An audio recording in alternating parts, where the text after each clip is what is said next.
Will we choose to act now or let the world spiral into irreversible chaos? The turning point, when silence echoes louder than chaos. In this moment, we are called to pause, to breathe, and to ask ourselves the one question we've been avoiding: are we truly ready to confront the spiraling chaos around us?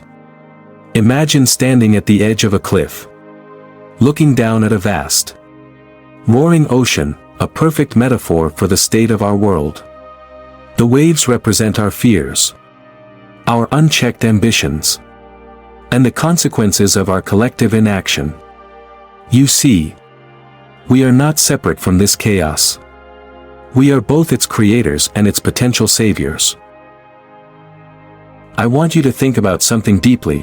When was the last time you truly sat with yourself in silence and asked, what am I contributing to the world? Not just through your actions, but through your thoughts, your energy, your very being. We often tell ourselves that the world's problems are too vast, that we are too small to make a difference. But consider this: every hurricane begins with a single shift in the wind. What if your choice to act, or not act, was that shift? What if every thought you nurtured rippled outward, influencing the entire fabric of reality? Let's talk about chaos for a moment. Not as an abstract concept but as something tangible, something alive.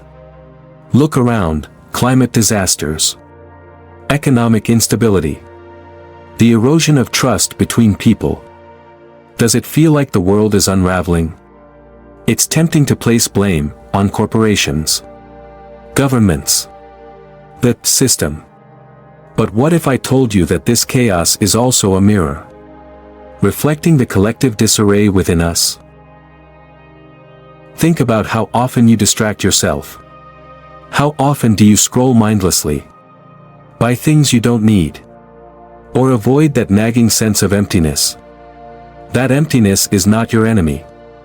It is your invitation. It is the universe whispering, come back.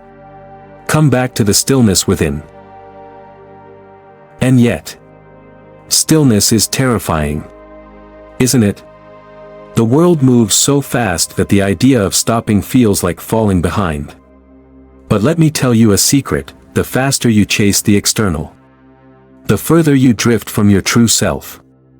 The chaos out there can only be resolved when we address the chaos within. Have you ever considered the weight of your choices? Not just the big ones but the tiny, seemingly insignificant ones. Every time you choose to listen instead of react, to create instead of consume, to love instead of fear, you are shaping the future. Now let me ask you, if you were to leave this world tomorrow, what legacy would your choices leave behind? This is not a rhetorical question. Sit with it. Feel its gravity. Because the truth is, we cannot wait for someone else to fix this. We are the ones we've been waiting for. The world's greatest revolutions did not begin with armies or governments. They began with individuals who dared to imagine something better. Look at Gandhi. Look at Rosa Parks. Look at the countless unnamed souls who chose courage over comfort. They remind us that every act of love, no matter how small, carries the potential to transform the world. But transformation is not easy. It requires discomfort. It requires you to look into the darkest parts of yourself and say, I see you. And I am not afraid. Can you do that? Can you face the chaos within, knowing it is the key to healing the chaos without? Here's a practical step. Take one day this week and commit to total presence. Turn off your phone. Step away from distractions. Go into nature if you can. And just be. Listen to the wind. Feel the earth beneath your feet. And ask yourself, what does the world need from me right now?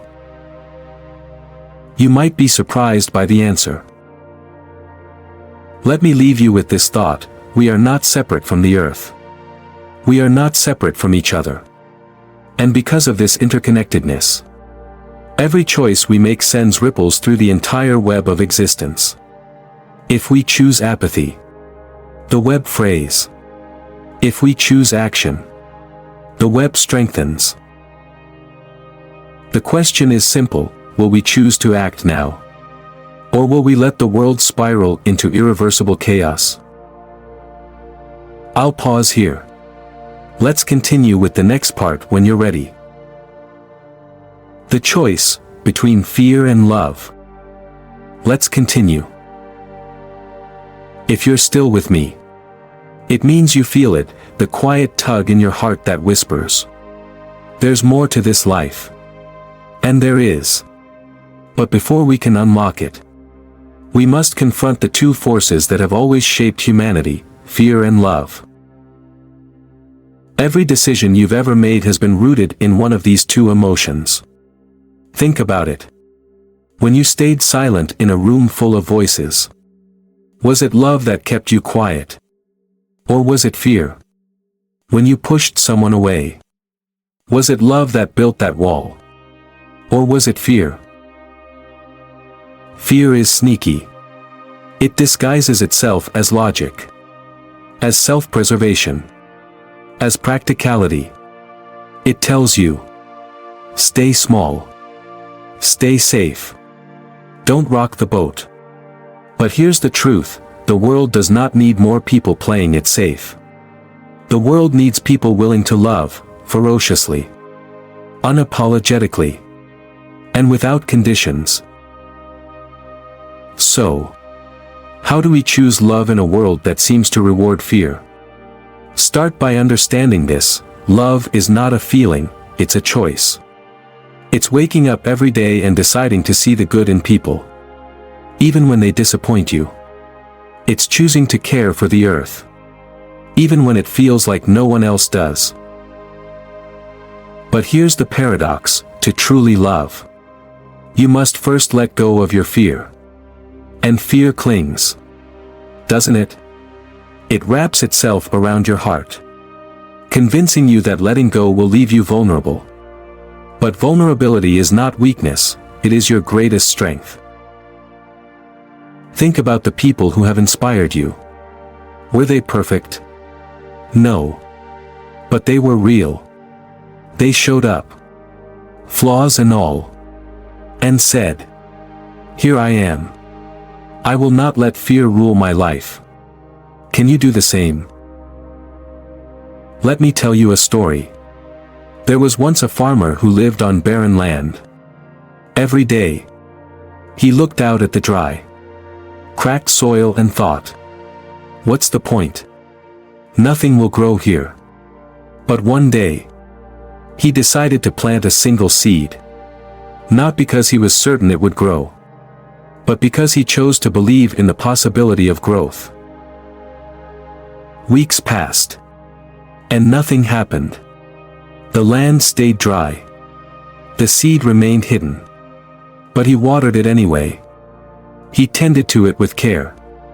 And one day, against all odds, a single green shoot broke through the earth. That one seed became a tree.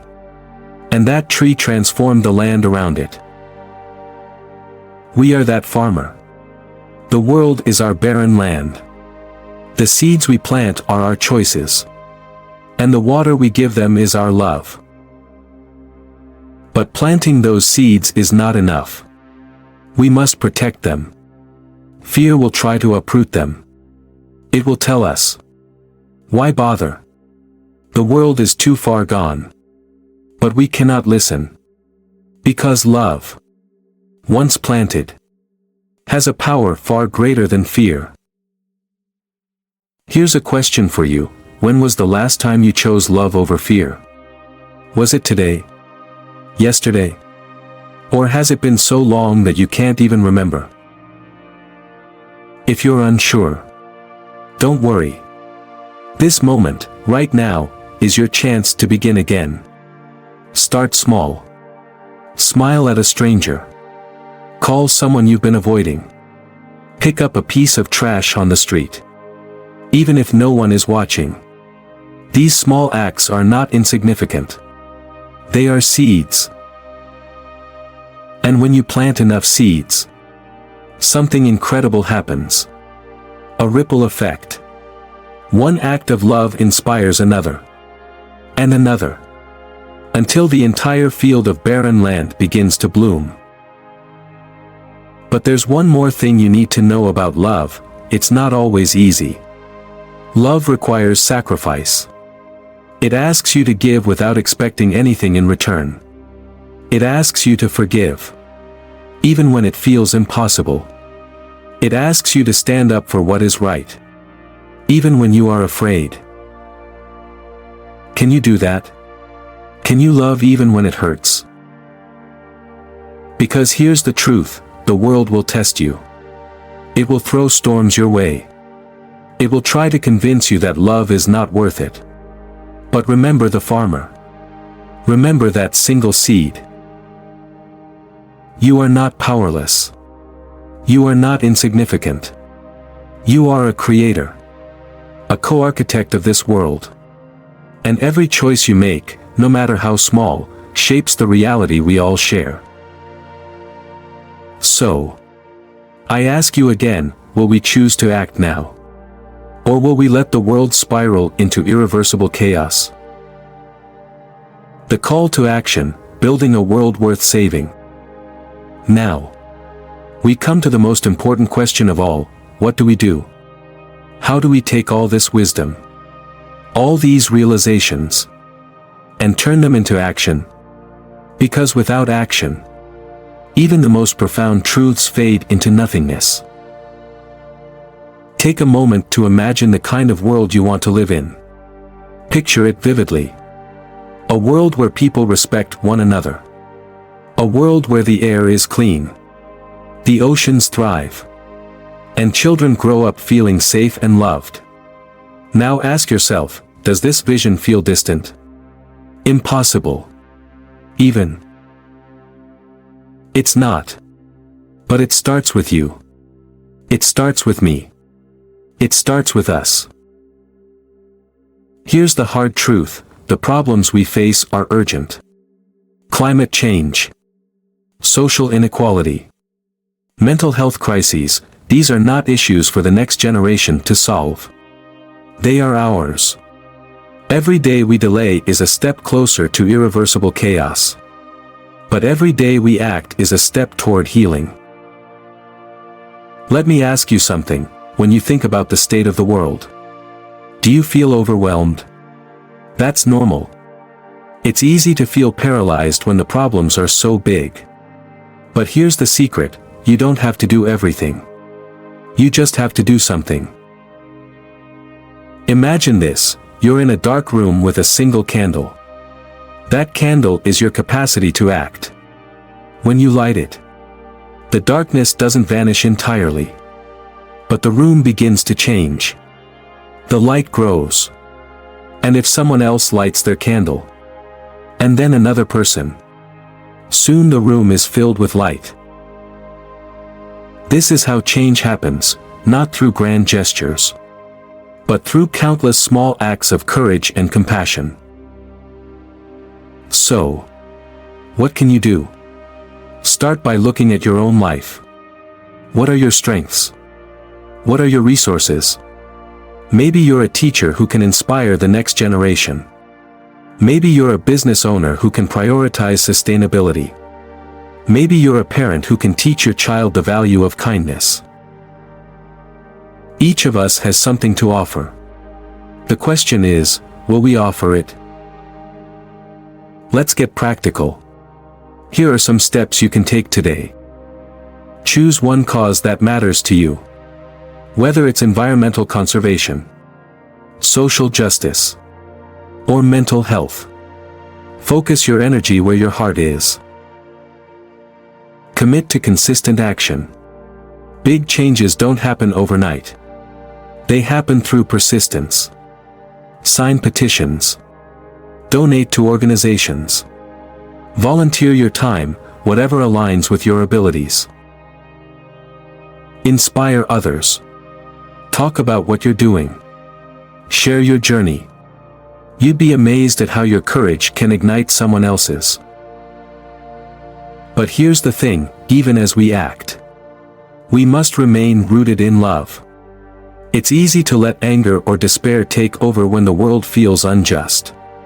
But if our actions are fueled by anything other than love, they will only perpetuate the cycle of chaos. I want you to think about this deeply. What would the world look like if every decision we made was rooted in love? How would your life change? How would your relationships change? Now, let's talk about the power of community. We are not meant to do this alone. Throughout history, the most transformative movements have been driven by people coming together. So, find your people. Whether it's a local group, an online community, or just a circle of friends, surround yourself with others who share your vision. And remember, progress is not linear. There will be setbacks. There will be days when it feels like nothing you do matters. On those days, I want you to come back to this moment. To this question, will we choose to act now? Or will we let the world spiral into irreversible chaos? The answer lies in you. In me. In all of us. Let me leave you with this final thought: the world does not need you to be perfect. It needs you to be present. It needs you to care. It needs you to show up. Again and again. Even when it's hard. Because when we choose to act, when we choose to love, we are not just saving the world, we are creating it anew. A world worth saving. A world worth living in. The choice is ours. The time is now. Will you join me?